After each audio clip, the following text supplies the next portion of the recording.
Assalomu alaykum, manfaatli intervyu profil obunachilari. Bugungi suhbatdoshimiz Farg'ona viloyati Ichki ishlar boshqarmasi boshlig'i general-mayor Azizbek Iknomov. Azizbek aka, assalomu alaykum. Va alaykum assalom. Rahmat intervyuga rozi bo'lganingizga. Xo'p, Farg'ona viloyatida jinoyatchilik darajasini yanada kamaytirish bo'yicha rejalaringiz qanday? Endi birinchidan assalomu alaykum hurmatli Boburjon. Albatta bu juda muhim savol.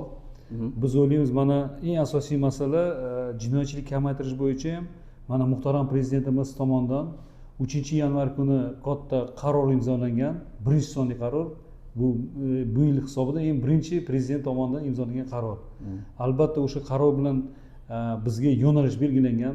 Eng asosiy yo'nalish bu albatta nafaqat ichki ishlar, balki barcha huquqni muhofaza qilish organlari, davlat idoralari, nodavlat idoralar va albatta shu jumladan mahalla tizimi ham yo'nalish belgilangan. O'sha yo'nalish bo'yicha ham biz ish tashkil qilyapmiz. Yo'l xaritasi tasdiqlangan va bu prezident qarori bilan og'ir, biz tilda gapirganda qizil mahalladan belgilangan. Shu jumladan eng asosiy masala o'ta qarori ham nomi ham chiroyli belgilangan, prezidentimiz belgilab berdi. Ayniqsa bu respublikada mahallalarda xavfsiz muhit yaratish bo'yicha va jinoyatlarni barvaqt oldini olish bo'yicha yangi tizim joriy qilish. Shu qaror bo'yicha biz birinchi o'rinda profilaktika tizimi, ikkinchi o'rinda bu raqamlashtirish, uchinchi yo'nalishda ham albatta aytishimizki, bu xodimlarni metodologiya va usullarni yangi joriy qilish. Bu bo'yicha biz albatta ishlarni boshladik. Bergan topshiriqlarni mana bizda 1062 ta mahalla bo'lsa, Farg'onamizda har bitta o'sha 1062 ta mahallaga biz yo'l xaritalarini ishlab chiqdik. O'sha har bitta yo'l xaritalarida har bitta mahallaga ishlab chiqdik. O'sha yo'l xaritada aniq mahalla raisi, xotin-qizlar, yoshlar yetakchisi, hokim yordamchisi va albatta profilaktika inspektori nima ish qilishi belgilab oldik. Bu birinchi chorak yakuni bo'yicha ishlar juda ham katta amalga oshirdik. Mana shu yo'l xaritalar, bundan tashqari yangi tizim joriy qilingan. Biz uni yo'lga qo'ydik. Ayniqsa 5 ta mahallaga bitta huquq tartibot maskan tashkil qurilishi уже bitkazildi va mana shu huquq tartibot maskani 5 ta og'ir mahallaga joriy qilindi. O'sha prezidentimiz tomonidan mana shu qaror bilan o'tgan yangi lavozimlar berilgan. Birinchi o'rinda aytishimiz kerak, mana shu huquq tartibot maskanini boshqaradigan, rahbarlik qiladigan bu bosh inspektor. Bosh inspektor lavozimi joriy qilingan va albatta mana shu huquq tartibot maskanida o'zini apparati ham mavjud va mana shu huquq tartibot maskan joriy qilgandan keyin albatta 5 tadan o'sha 5 ta mahallaga xizmat qiladi, mikro hudud paydo bo'lgan. Biz o'ylaymiz, mana shu bizning viloyatimizda 120 ta og'ir mahallaga mavjud, qizil mahallada mavjud. Mana shu huquq tartibot maskanlar tashkil qilgandan keyin bizda viloyatimizda 20 ta huquq tartibot maskani tashkil qilinadi. Bu albatta Farg'ona shahrida 4 ta huquq tartibot maskani, Qo'qonda 4 ta, Marg'ilonda 3 ta, Oltiariq va Quva tumanlarida 2 tadan huquq tartibot maskanlar va qolaversa Uchko'prik, Rishton, Qo'shtepa va Farg'ona tumanlaridan bittadan tashkil qilinadi. Biz uni joriy qildik. Albatta mana shu yil bo'yicha biz ishlaymiz va albatta mana shu huquq tartibot maskaniga kiritilgan 5 ta mahallalar albatta yaxshi tomonga o'zgarish biz harakat qilamiz va o'zgaradi. Va keyingi masala bu albatta eng asosiy masala qilinadigan bu mana shu qarorni bajarish bo'yicha bizda ham alohida shtab tuzilgan. Bu qo'shma shtab, bu qo'shma shtab viloyat prokuraturada va tumanlar va shahar prokuraturasida tashkil qilingan. O'ta albatta ichki ishlar vakillari, mahalla vakillari, qolaversa jamoatchilik ham kiritilgan. Bu shtab boshqaradigan bizning viloyat prokurorimiz bu Ismoilov Baxtiyor Rahmatjonovich har doim biz alohida qanaqa masala bo'lsa, kerak bo'lsa tumaniga chiqish, mahallaga chiqish, o'rganishni olib boryapmiz. Albatta mana shu birinchi chorak yakuni bo'yicha hamma tomonidan profilaktika, raqamlashtirish, mahallaboy ishlash, xonadonboy ishlash, fuqaroboy ishlash natijamizda va albatta operativ tadbirlar o'tkazganmiz. Qolaversa kerak bo'lsa jamoat tartibida saqlashda yoki yo'l harakati xavfsizligi yo'nalishida, kerak bo'lsa profilaktika yo'nalish bo'yicha biz mana keng qamrovli ishlarni qildik.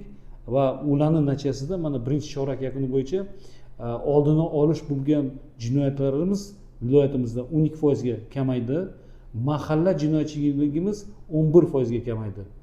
Hamma tomondan kerak qolaversa yoshlar jinoyatlarimiz bizda bo'linadi, mana shaxslar jinoyatlarimiz, yoshlar bo'ladimi, ayollar bo'ladimi, voyaga yetmagan tomonidan sodir etilgan jinoyatlarimiz mana birinchi chorak yakuni bo'yicha sezilarli darajada kamaydi. Endi albatta aytishimiz kerak, mana yaqinda shanba kuni bosh prokurori tomonidan mana o'tgan shanba kuni yig'ilish bo'lib o'tgan. Mana shu birinchi sonli qarorini, ayniqsa xavfsiz muhitni yaratish bo'yicha juda ham katta yig'ilish bo'lib o'tgan. Albatta biz ham viloyatimiz hisobot berdik. Bu viloyat hokimimiz boshchiligida Bozorov Xayrullo Qaytbayevich, viloyat prokurorimiz Baxtiyor Ahmadjonovich, men hisobot berdik va shu qanaqa ishlarni amalga oshirdik va rejalar bo'yicha biz gapirib berdik. Ikkinchi chorak yakuni bo'yicha ham yo'l xaritasi ishlab chiqdik. Va shu yo'l xaritada hammasi o'zimizga ikkinchi chorak yakuni bo'yicha ham ishlarni belgilab berdik. Belgilab oldik. Rahmat sizga. Hurmatli Azizbek Ikromov, Farg'ona viloyati Ichki ishlar boshqarmasiga rahbarlik qilish qanchalik mas'uliyat va e'tibor talab qiladi? Albatta aytishimiz kerak, Farg'ona viloyati juda ham katta viloyat. Farg'onamizda juda ham nima deymiz, ajoyib mehnatsevar xalq yashaydi. 4 milliondan oshiq Farg'onamiz viloyatida aholi turadi. Bundan tashqari adashmasam 1,5 milliondan oshiq oilalar mavjud. Bundan tashqari yoshlarimiz eng ko'p mana bizning respublikada ko'p mahallalar mavjud. Bu Samarqanddan keyin biz kelamiz. Farg'ona. Mingtadan Samarqanddan keyin Farg'ona viloyati ko'p mahalla mavjud. Juda ham mas'uliyatli viloyat. Albatta hududdan tumanlar, shaharlar juda ham ko'p mehmonlar keladi. Albatta aytishimiz kerak, uni bu viloyatni boshqarish ham nima deydi, har kuni odamlarni rozi qilish juda ham biz mas'uliyat bilan yondashamiz va albatta aytishimiz kerak, biz harakat qilyapmiz. Nafaqat ichki ishlar, mana shu mas'uliyatli viloyatda tinchlik va xavfsizlik va barqarorlik saqlash juda ham harakat qilyapmiz, Boburjon. Nima deyishimiz kerak, viloyatimiz hudud bo'yicha, aholi soni bo'yicha katta. Mana vodiyda olsak, Andijon, Namangan qaraganda biz viloyatimiz kattaroq. Shuning uchun biz harakat qilyapmiz va mas'uliyat bilan butun shaxs tarkib mana shu 24 soat jangovar holda ish tashkil qilganmiz. Shu sizni oldingizga qabulingizga kirishimdan bir hafta oldin men o'zimning Instagram postimga video joylagan edim. Nasib qilsa, shu Farg'ona viloyati Ichki ishlar boshqarmasi Azizbek Ikromov bilan intervyu qilaman va kommentariya fikrlarni yozib qoldiringlar desam, sizni taniganlar hammasi samimiy fikr yozgan. Bironta negativ fikr yo'q. Hammasi Azizbek Ikromov zo'r odam, yaxshi odam, faqat maqtab yozishgan. Sizni ishga borishingizga qanday motivatsiya va nima undaydi ishga borib kelishingizga? Bu samimiylik siri nimada? Samimiylik, men o'ylayman, mana albatta aytishimiz kerak, mana biz doim namuna sifatida aytamiz, bizni prezidentimiz. Muhtaram prezidentimiz bu bizga namuna, bu bizga nima deydi, asosiy yo'nalish beradigan, motivatsiya beradigan mana shu men o'ylayman prezidentimiz. Albatta aytishimiz kerak, mana shu prezidentga qarab sa'y-harakatlariga butun dunyoda kerak bo'lsa O'zbekiston Respublikasimizda shuning uchun biz mana shu motivatsiya olamiz va albatta har bitta O'zbekiston fuqarosi mana shu harakat qilish kerak. Sababi albatta O'zbekiston ham rivojlanishi kerak. Juda ham katta, mana ko'ryapsiz, oxirgi marta Samarqandda o'tkazilgan sammit Yevropa ittifoqi bilan mana shu O'rta Osiyo, nima deydi, Markaziy Osiyo davlatlari mana nima deydi, biz ham mana shunga motivatsiya bizga beradi va albatta bilasizlar, biz ichki ishlar xodimlarimiz qasamyod qabul qilamiz. Mana shu qasamyodni ayniqsa sadoqat bilan vatanimizga va prezidentimizga xizmat qilish bo'yicha qasamyod qilyapmiz va o'shanga harakat qilamiz. Albatta nima deydi, yaxshi tinch, mana Farg'ona viloyatida men tinch, xavfsiz muhitni yaratsam, albatta investitsiya keladi. Investitsiya kelgandan keyin ma'lum yangi korxonalar tashkil qilinadi. Bu meni eng katta vazifamiz, meni vazifam, men o'ylayman. Sababi yangi zamonaviy korxonalar kelsa, ish o'rni yaratiladi, ishsizlik yo'q bo'ladi. Albatta har bitta oila tinchlik, totuvlik bo'ladi. Eng asosiy meni vazifam shu, Boburjon. Shuning uchun men har kuni bo'yicha intilaman, tashabbus bo'laman, mas'uliyat bilan xizmatni tashkil qilaman. Ishdan bo'sh vaqtingizda general mayor Azizbek Ikromov nimalar bilan shug'ullanadi? Ishdan bo'shda albatta birinchi o'rinda biz sport bilan shug'ullanamiz. Ikkinchi o'rinda biz ko'proq harakat qilaman kitob o'qishi, ko'proq kitoblarni o'zimizni kasbiy yo'nalish bo'yicha kitoblarimiz va albatta badiiy kitoblarimiz harakat qilaman o'qishi, albatta teatrga borishimga harakat qilaman, boraman teatrga va kelib mana tarixiy muzeylarga. Albatta har bitta qatnaman tarixiy muzeylarda bo'lsa, men albatta tashrif buyuraman, qiziqaman. Mana bizda juda ham chiroyli, yaxshi mazmunli muzeylarimiz bor. Bu Farg'ona shaharida, bu albatta Qo'qon shaharida, bu albatta Marg'ilon shaharida men borib, o'shani qiziqib, tarix o'rganaman. Va eng asosiy masala harakat qilamiz tillarni o'rganishga. Tillarni o'rganishga, sababi hozirgi til bilgan fuqaro albatta yutadi. Sababi ko'proq bilim oladi. Xohlasa ingliz tilida, rus tilida, o'zbek tilida, birinchi o'rinda bu ingliz va rus tilida biz harakat qilamiz. Kadr ortida gaplashganimizda ingliz tilini o'rganyapman dedingiz. Qay darajada o'rgandingiz? Bizga bir obunachilarga bir ingliz tilcha gapirib bering. Endi nima deydi Boburjon, albatta ingliz tili juda ham yaxshi til. Albatta biz mana boshladik. Birinchi to be programmasi boshladim. Mana bugun ikkinchi dars bo'lib o'tdi. Birinchi o'rgandik biz good morning, good afternoon, good evening, o'zim to'g'risida I am, mani name, mani ismim to'g'risida o'rgandik. Nima deydi, juda mani yaxshi o'qituvchi bo'ladi Sobirjon. 1 soat, 1,5 soat o'rganamiz. Albatta men o'ylayman 3-4 oy ichida men to'liq ingliz tilida kerak bo'lsa intervyu beraman. Nasib qilsa inshaalloh ingliz tilida intervyu berganingizda ham kelaman oldingizga. Bir intervyu berasiz. Meni eshitishim bo'yicha o'sha Farg'ona viloyati generali Azizbek Ikromov uxlamaydi, kechasi ham shu ko'chalarda yuradi. Eshitishim bo'yicha hattoki fuqarolik kiyimida bu xalqning ichida yurganingizni, avtobusda yurganingizni ham eshitdim. Shu gap rostmi? Men o'ylayman, odamlar gapirsa rost.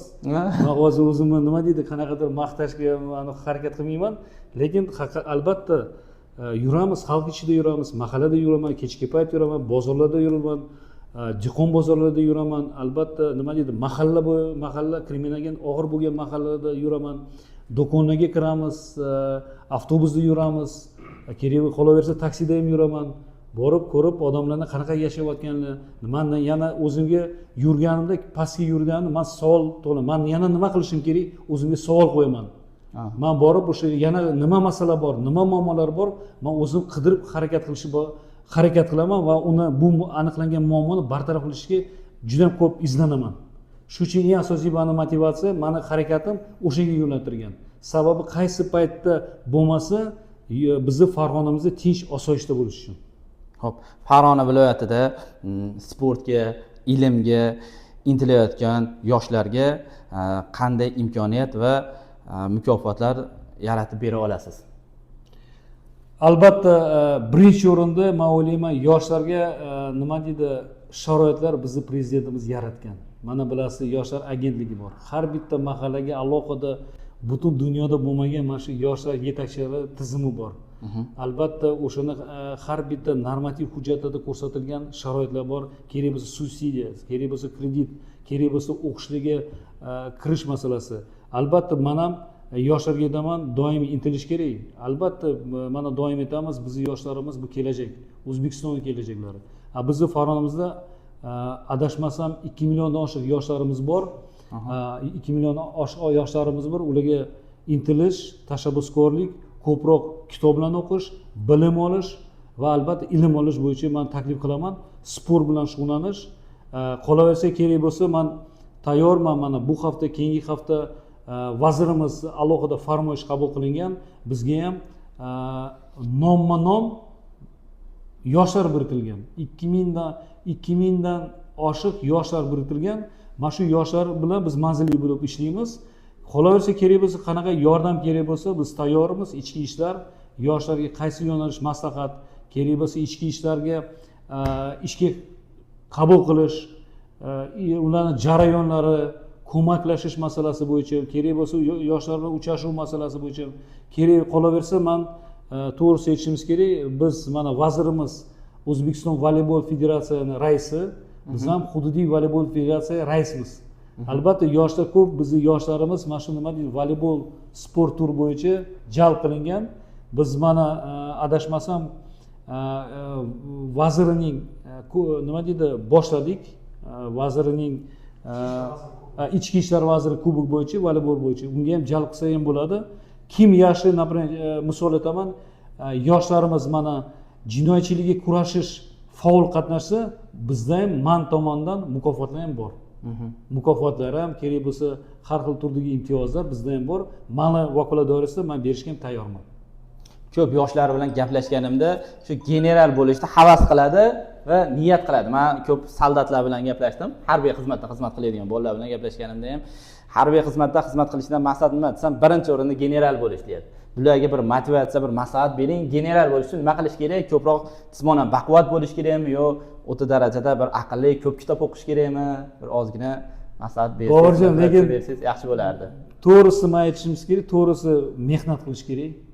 Eng asosiy har kuni mehnat qilish kerak, izlanish kerak, ko'proq kitob o'qish kerak, sport bilan shug'ullanish kerak.